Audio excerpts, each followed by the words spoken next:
Well, Kevin Maguire and from the Mirror and Mark Wallace from the grassroots Tory website Conservative Home join us this morning.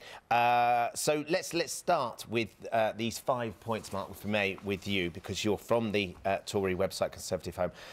All of those things: respect the outcome, make sure the agreement doesn't break down, protect jobs, keep Britain. I mean, honestly, I could have written that, and I've got nothing to do with this. It's the most vague sort of set of plans of the many vague things that it seems that the Prime Minister has said.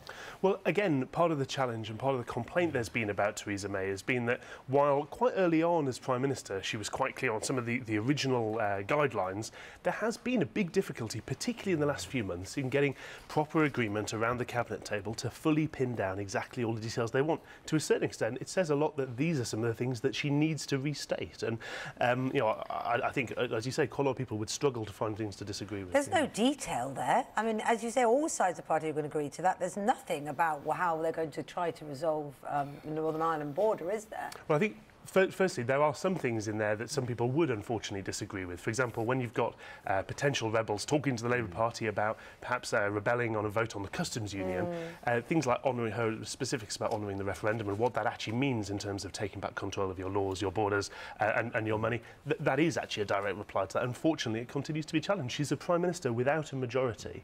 But she does it. She does it by stating what she knows everyone agrees with. She doesn't touch the thing that they disagree with, which is the customs union. But that does touch on things like taking back full control of your laws. In terms of being an open, in terms of being an open economy, for example, you can't be a global trading economy if you're in the customs union. This is part of the point she's trying to make. She's talking to our own party still, rather than the country. Yes, it's about time she realised she's supposed to be negotiating with the EU, not her own cabinet. You kind of feel, you know. Well, she's a bit like the weather, rather, you know, cold and you know, getting in the way. You know, she's like a stuck car on the A303 at the moment. And the very fact she was going to speak in Newcastle, she's now had to come back to London. She's never really leading. She hasn't got that authority. You can't blame her for the fact that the East has interrupted travel. They will be in Brussels looking at that and thinking she's still rather clueless. What really is she asking for? So if you're going to enter negotiations, you've got to know really what you want to have any attempt to get it. So one of the things that we're all concentrating on is the idea of the single market and the customs union. Now, interestingly, we did some vox pops. We went out onto the street just to speak to some of our viewers to see what they thought about these phrases, to see if they got a sense of what they actually meant. Can we play these vox pops, Stuart?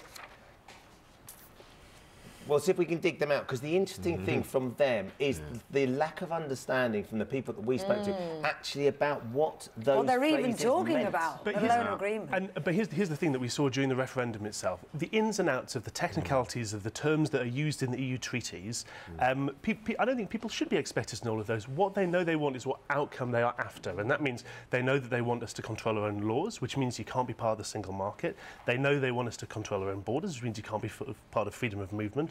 And they know things like, for example, they want the UK to be able to make trade deals with the rest of the world, where even the EU says most global growth is going to come from, and that means you can't be in the customs. And they want their jobs protected, their living standards improving, the quality of life getting better, not worse. And of course, so many studies have shown that Brexit could actually put us into reverse, and you will pay a high cost, which wasn't sold at the time. Never mind. You're saying there was no mention of a high cost during the referendum? What happened to Project Fear? Never mind, no £350 million a week for the NHS. We had endless talk of doesn't exist. These supposed costs. People were rightly You've just said there are certain details that people don't need to know, but the reality is these are serious issues that are being negotiated right now, that the people on the street, a majority of our viewers are saying, oh, do you know what, I don't really understand what the single market is. I don't really understand what the customs union is. I don't really understand what the impact, and that's not being sold to them properly. No, I think there's a huge difference between the technical details of the technicalities of the inner workings, what goes into the sausage of the EU, and knowing what people actually want from